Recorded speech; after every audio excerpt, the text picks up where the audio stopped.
લોકડાયરાના કલાકાર જે દેવાત ખવડ અવારનવાર ચર્ચામાં આવતા હોય છે, ત્યારે હવે દેવાત ખવડના કેસને લઈને એક મોટી અપડેટ.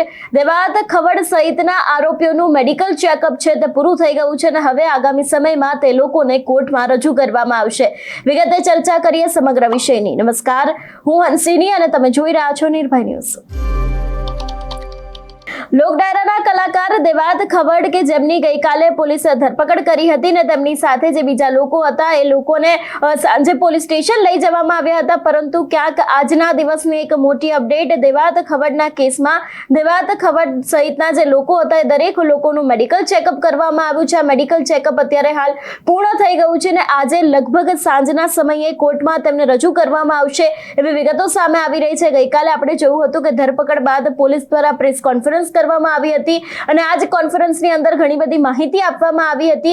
ખાસ કરીને જો વાત કરવામાં આવે સમગ્ર ઘટના વિશેની, તો જે પ્રમાણે તાલાલાની અંદર બે ગાડીનો અકસ્માત થયો હતો એ બાદ ધ્રુવરાજસિંહ ચૌહાણ જે અમદાવાદના સનાથલના રહેવાસી છે એમના દ્વારા સીધા જ આક્ષેપો દેવાત ખવડ દ્વારા કરવામાં આવ્યા હતા અને એ બાદ પોલીસની ટીમો કાર્યરત થઈ હતી અને પોલીસે અંતે દુધઈ નજીકના જે ફાર્મ હાઉસ છે ત્યાંથી દેવાત ખવડ સહિતના જે લોકો છે એ લોકોની ધરપકડ કરી હતી અને અંતે હવે આજે દેવાત ખવડના કેસની મોટી અપડેટ કે દેવાત ખવડ સહિત જે બીજા લોકો છે એ લોકોનું મેડિકલ ચેકઅપ પૂર્ણ થઈ ગયું છે અને ખાસ કરીને હવે કદાચ આગામી સમય લગભગ સાંજના સમય સુધીમાં તેમને કોર્ટમાં રજૂ કરવામાં આવી શકે છે એવી શક્યતાઓ દેખાઈ રહી છે. ખાસ કરીને મેડિકલ ચેકઅપ પૂર્ણ થઈ ગયું હતું અને જે સમયે તે લોકોને ત્યાં ફરી એક વખત પોલીસ સ્ટેશન લઈ જવામાં આવ્યા હતા એ દ્રશ્યો ઉપર નજર કરીએ.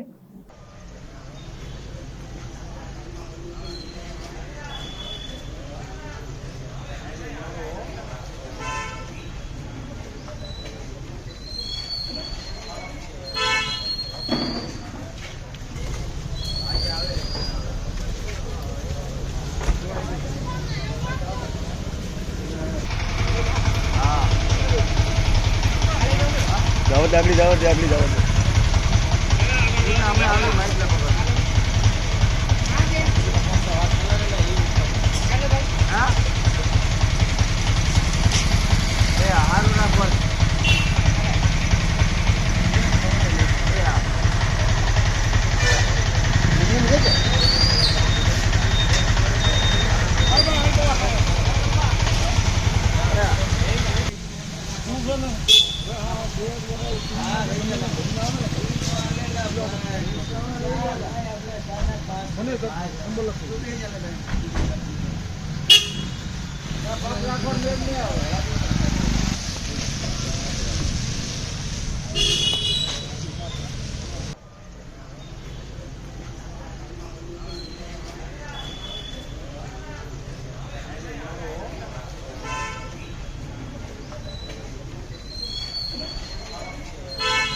જે પ્રમાણે વિગતો સામે આવી રહી છે એ પ્રમાણે મેડિકલ ચેકઅપ અત્યારે હાલ પૂર્ણ થઈ ગયું છે. હવે ક્યાંક વધુ તપાસ હાથ ધરવામાં આવી શકે છે.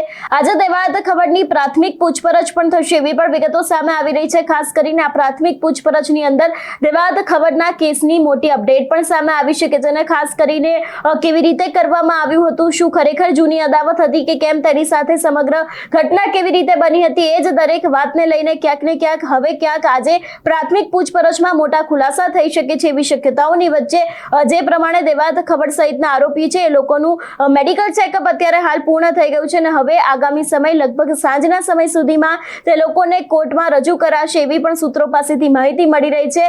જે પ્રમાણે મેં આગળ કહ્યું એ પ્રમાણે કે ધ્રુવરાજસિંહ ચૌહાણે દેવાત ખબર સહિતના જે બીજા લોકો હતા એ દરેક લોકોની સામે ફરિયાદ નોંધવામાં આવી હતી ને બાદ પોલીસે પોતાની એલસીબી એસઓજીની ટીમ છે એને કાર્યરત કરી હતી ને પોલીસ દ્વારા દેવાત ખબરની શોધખોળ શરૂ કરવામાં આવી હતી। આપણે જોયું હતું કે અમદાવાદ ખાતે તેમનું જે ઘર આવેલું છે ત્યાં પણ પોલીસની ટીમ સ્ટેન્ડ બાય હતી, જે દુધઈ ગામ છે ત્યાં પણ પોલીસની ટીમ સ્ટેન્ડ બાય હતી ને અંતે દુધઈના નજીકના એક ફાર્મ હાઉસમાંથી દેવાત ખબર મળી આવ્યા હતા ને ગઈકાલે લગભગ બપોરના સમયે દેવાત ખબરની સાથે જે બીજા લોકો છે એ લોકોને લઈને પોલીસ રવાના થઈ હતી। ગઈકાલે આપણે જોયું હતું કે દેવાત ખબર લોકઅપની પાછળ હતા એવા પણ દ્રશ્યો સામે આવ્યા હતા અને આજે અંતે દેવાત ખબર સહિતના જે લોકો છે એ લોકોનું મેડિકલ ચેકઅપ કરી દેવામાં આવ્યું છે। એટલે ખાસ કરીને હવે ક્યાંક આની અંદર પણ કયા ખુલાસા થાય છે એ પણ જોવાનું રહેશે અને સાંજે જ્યારે આગામી સમયમાં અમારી પાસેથી જે પ્રમાણે સૂત્રો પાસેથી માહિતી આવી રહી છે એ પ્રમાણે કે કોર્ટમાં રજૂ કરવામાં આવશે એ સમયે ને બાદ પોલીસ દ્વારા જે પ્રાથમિક પૂછપરછ કરવામાં આવશે એમાં પણ ક્યાંક મોટા ખુલાસા થઈ શકે છે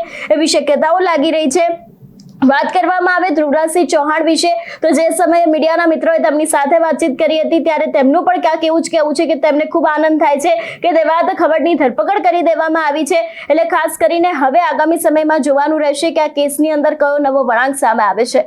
તમારું શું માનવું છે આ વિષયને લઈને અમને કમેન્ટ કરીને ચોક્કસથી જણાવજો। તેની સાથે અમારી ચેનલ નિર્ભય ન્યૂઝને લાઇક, શેર અને સબસ્ક્રાઇબ કરવાનું ભૂલશો નહીં। નમસ્કાર।